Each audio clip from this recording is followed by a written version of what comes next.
Welcome back everyone. ಈ ವಿಡಿಯೋದಲ್ಲಿ ನಾನು question paper problem of 2023 BBA ಇಯರ್ನ ಅಪ್ಡೇಟ್ ಮಾಡಿದ್ದೀನಿ. ಡಾಕ್ಟರ್ ವಿಜಯ್ ಮೆಡಿಕಲ್ ಪ್ರಾಕ್ಟೀಷನರ್ ಅವರ ರೆಸಿಟ್ಸ್ ಆ್ಯಂಡ್ ಪೇಮೆಂಟ್ಸ್ ಅಕೌಂಟನ್ನು ಕೊಟ್ಟಿದ್ದಾರೆ for the year ending 31st March 2025. Receipts and payments basis ಮೇಲೆ ನಾವೀಗ ಇನ್ಕಮ್ ಫ್ರಮ್ ಪ್ರೊಫೆಷನನ್ನು ಕ್ಯಾಲ್ಕುಲೇಟ್ ಮಾಡಬೇಕು. ಡಾಕ್ಟರ್ ಮೆಡಿಕಲ್ ಪ್ರಾಕ್ಟೀಷನರ್ ಅಂದರೆ ಯಾರು? ಡಾಕ್ಟರ್. ಓಕೆ, ಸೊ ಈಗ ನಾವು ಇಲ್ಲಿ ಬರ್ಕೊಳ್ಳೋಣ. Computation of income from profession of Dr. Vijay ಬ್ರಾಕೆಟಲ್ಲಿ ಮೆಡಿಕಲ್ ಪ್ರಾಕ್ಟೀಷನರ್ ಆರ್ ಡಾಕ್ಟರ್ ಅಂತ ಬರ್ಕೊಳ್ಳಿ. ಓಕೆ, ಸೊ ಯಾವುದು ಇದು? ಪ್ರೀವಿಯಸ್ ಇಯರ್ 2024-25ಗೆ, ಅಸೆಸ್ಮೆಂಟ್ ಇಯರ್ 2025-26ಗೆ. Particulars, inner column amount, outer column amount. So ಇಷ್ಟು ನಾವು ಬರ್ಕೊಂಡ್ವಿ. ಈಗ ನಾವೇನು ಮಾಡಬೇಕು? ರೆಸಿಟ್ಸ್, ಪ್ರೊಫೆಷ್ನಲ್ ರೆಸಿಟ್ಸ್ ಯಾವುದ್ಯಾವುದಿದೆ? ರೆಸಿಟ್ಸ್ ಅಂದರೆ ಏನರ್ಥ?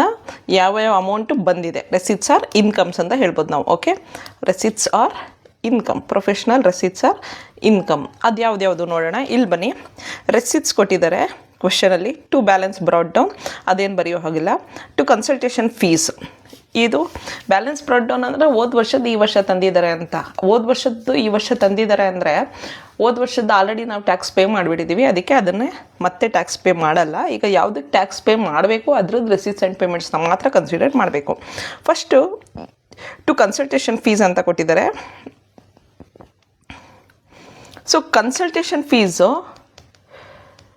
ಕನ್ಸಲ್ಟೇಷನ್ ಫೀಸ್ 2023-24, 24-25, 25-26 ಎಲ್ಲ 1st April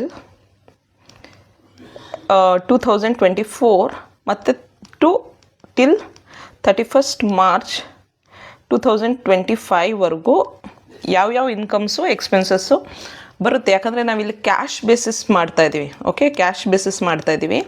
income and expenses ಯಾವಾಗ ನಮ್ಮ ಕೈಗೆ ಬರುತ್ತೆ ಅಥವಾ ನಾವು ಯಾವಾಗ ಎಕ್ಸಾಕ್ಟ್ಲಿ ಪೇ ಮಾಡ್ತೀವಿ ಅದೇ ವರ್ಷಕ್ಕೆ ನಾವು ಟ್ಯಾಕ್ಸನ್ನು ಪೇ ಮಾಡಬೇಕು ಅಥವಾ ಎಕ್ಸ್ಪೆನ್ಸಸ್ನ ಕನ್ಸಿಡರ್ ಮಾಡಬೇಕಾಗುತ್ತೆ.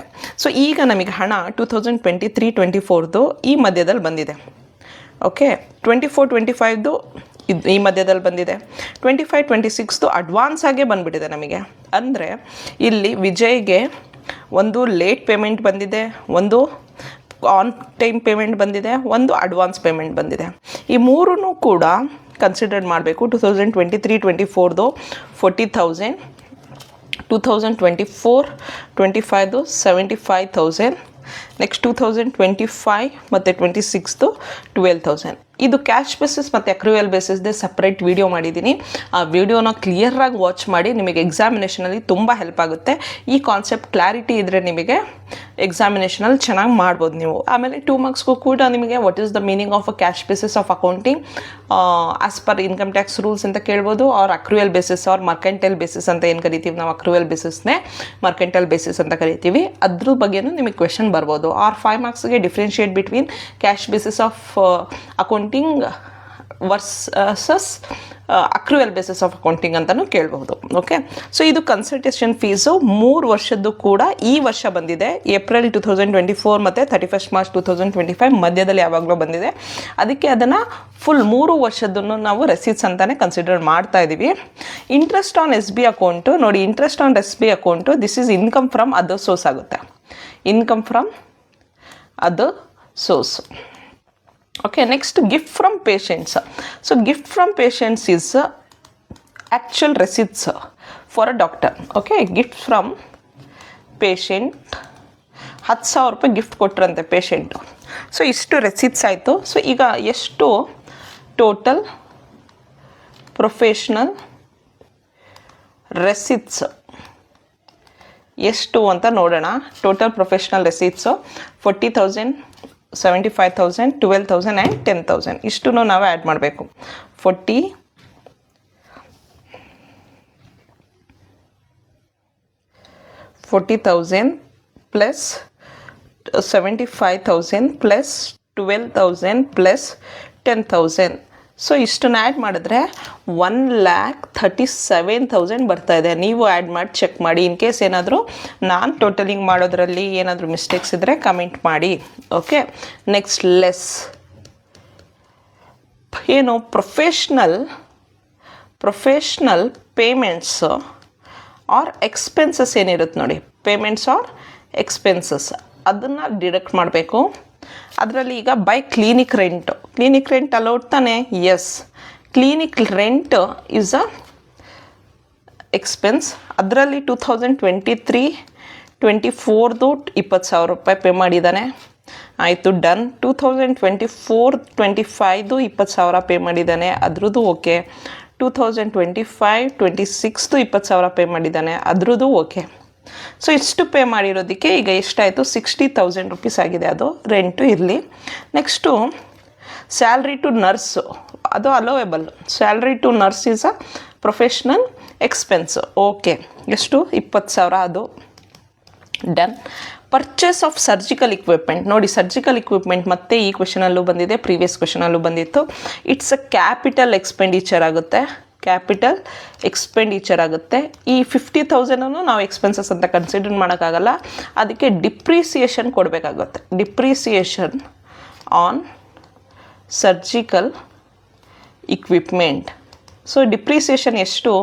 ಡಿಪ್ರಿಸಿಯೇಷನ್ ಯಾವಾಗ ಪರ್ಚೇಸ್ ಮಾಡಿದ್ದು ಅಂತ ಹೇಳಿಲ್ಲ ಅಲ್ಲಿ. ಸೊ 50,000ಕ್ಕೆ ಪರ್ಚೇಸ್ ಮಾಡಿದ್ದಾರೆ.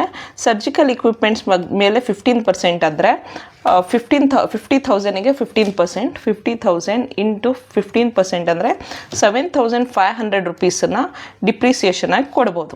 ಸೊ ಇಷ್ಟು ಡಿಪ್ರಿಸಿಯೇಷನ್ ಆಯಿತು. ನೆಕ್ಸ್ಟು ಬ್ಯಾಲೆನ್ಸ್ ಕ್ಯಾರಿಡ್ ಡೌನ್, ಅದನ್ನು ಏನು ತಗೊಳ್ಳಲ್ಲ ನಾವೀಗ. ಸೊ ಈಗ ಟೋಟಲ್ ನಮ್ಮದು ಏನಾಯಿತು ಅಂದರೆ 20 20,000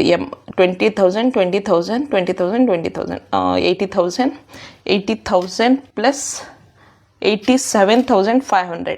ಇಲ್ಲಿ ನಮಗೆ 87,500 ರುಪೀಸ್ 87,500 ರುಪೀಸ್ ಏನು ಬರ್ತಾ ಇದೆ? 87,500 rupees is okay. Total professional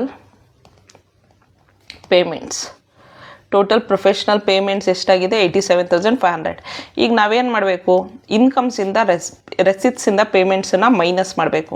so 1,37,000 ಏನಿದೆ ಅದರಲ್ಲಿ ನೋಡಿ, ಟ್ಯಾಕ್ಸೆಬಲ್ ಇನ್ಕಮ್ ಫ್ರಮ್ ಪ್ರೊಫೆಷನ್ ಅಂತ ತಗೊಂಡ್ರೆ 1,37,000 ಮೈನಸ್ 87,500 ಮಾಡಿದ್ರೆ 49,500 ಏನು ಬರ್ತಾ ಇದೆ?